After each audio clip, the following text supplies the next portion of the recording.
Hey, today I'll be talking about episodes 11 through 13 of RuYi's Royal Love. RuYi has now officially adopted the first prince and the Empress is freaking out. She was already wary both of RuYi coming after her position and the first prince coming after her sons, and now that they're together, she becomes certain that they will topple her regime and decides she must take drastic action.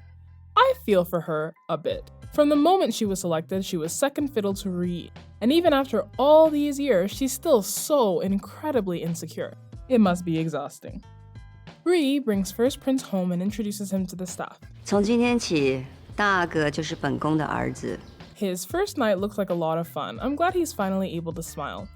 He tells RuYi the truth of all the abuse he suffered at the hands of his nannies. She's also honest with him about how she's been unable to have her own children, but they can fill those roles for each other.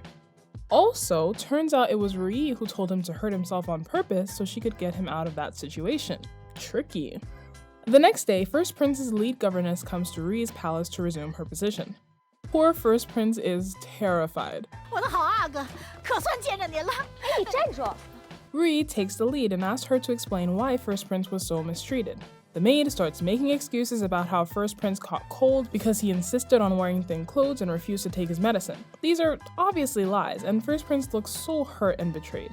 I think RuYi lets her continue lying on purpose so he won't feel as bad about her punishment. She wants to teach him that sometimes you have to be resolute so others won't take advantage of you. Which is also why she then has the lead eunuch in charge of household affairs eat a full plate of the disgusting food he delivered to her palace when she was unfavored. It is only in times like this when Aurora's mean personality comes in handy. 不许吐！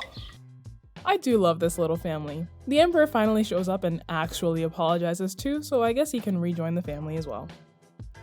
Since he is actually being taken care of, First Prince is able to excel as he should have been from the start.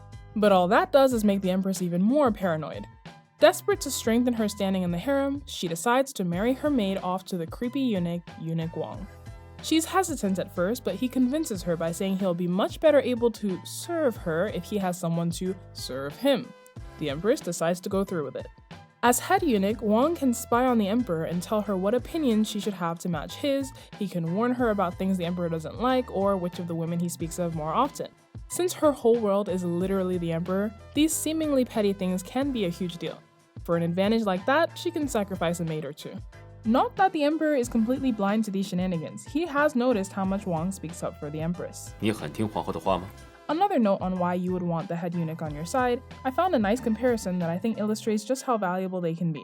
Here's Hui showing up to the palace when eunuch Wang is on duty. 皇上歇了午觉，起来批了奏折，现下正与南府的琵琶伎在里边弹琵琶呢。 And now she's fully apprised on the situation and knows exactly how to comport herself when she goes inside. But when Liu is on duty, 贤妃这是……皇上在里头呢，贵妃请吧。 see the difference? RuYi and the first prince are out for a stroll when they come across Lian Xin sobbing, clearly having just heard the news of her impending marriage. Aurora makes fun of her. 我呀，当然是没有皇后娘娘亲自婚配这般好福气啦，先恭喜姐姐啦。阿若，你还笑？ And again, RuYi, you have to be better than this. What good does it do to chastise her a tiny bit after she's already said what she wanted to say? At literally any moment, you could just say stop. 谁不知道皇后 Stop. 娘娘疼人 Stop. Aurora, shut up. 你可要 Enough. 大喜了。 Stop. I just don't understand what is so difficult about this. Not long after, Aurora's father gets a promotion and she becomes even more unbearable. Her general unkindness to Suoxin becomes outright bullying.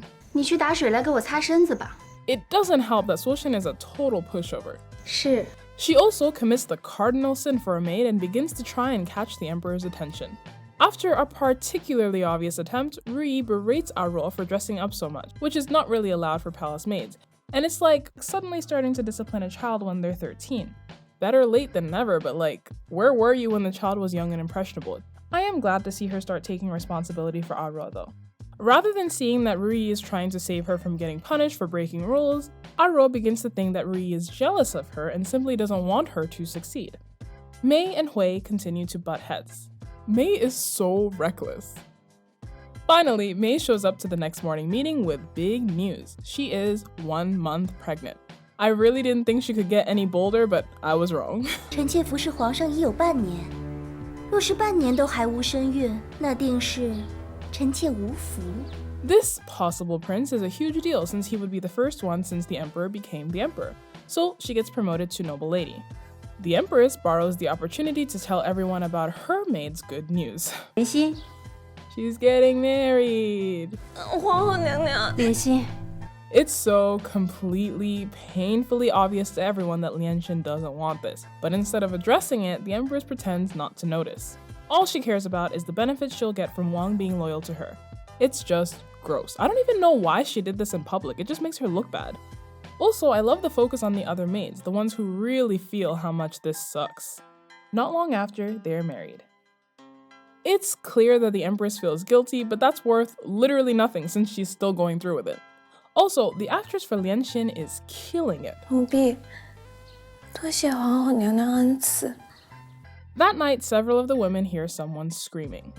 The next day, when Lianxin comes to give RuYi a handkerchief she dropped, Aurora takes the opportunity to rub her situation in her face. 姐姐嫁给王公公，也省了生儿育女这桩苦楚，这是旁人求也求不来的福气呀。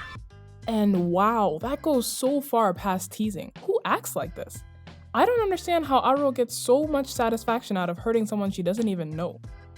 RuYi is going to take her home for what I'm sure will be a stern slap on the wrist. This time, Aurora does not get away with it. She's overheard by Hui. RuYi has told Aurora countless times to keep her mouth shut, and now it finally comes back to bite her. Hui has her slapped and forced to kneel for 12 hours. RuYi is also punished for not disciplining her maid well. For as loved as RuYi is, at the end of the day, Hui still has the higher status. After Hui leaves, Aurora has the nerve to ask RuYi for help. 主儿，您救救奴婢，救救奴婢！ At this point, I can't even blame her. Honestly, RuYi has been treating her like a child and letting her get away with everything. Of course she thinks RuYi will help her out of this as well. RuYi leaves her to her punishment, but when she gets home, she does prep a bath and medicine for her. A bit earlier than the scheduled time, Aurora is allowed home. Girl, stop. You are so ridiculous. Liu wasn't even this dramatic after kneeling on broken tiles.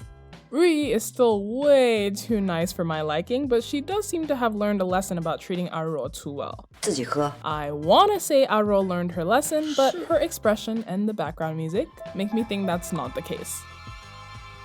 Poor RuYi.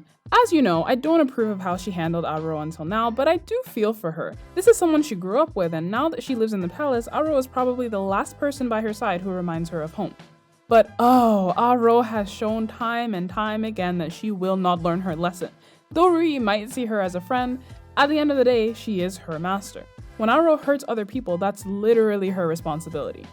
But you know what? She really does seem to have learned her lesson. She even considers marrying Aurora off and sending her away, and it's only Aurora's begging that gets her to change her mind in the end. And oh boy, is she going to regret that.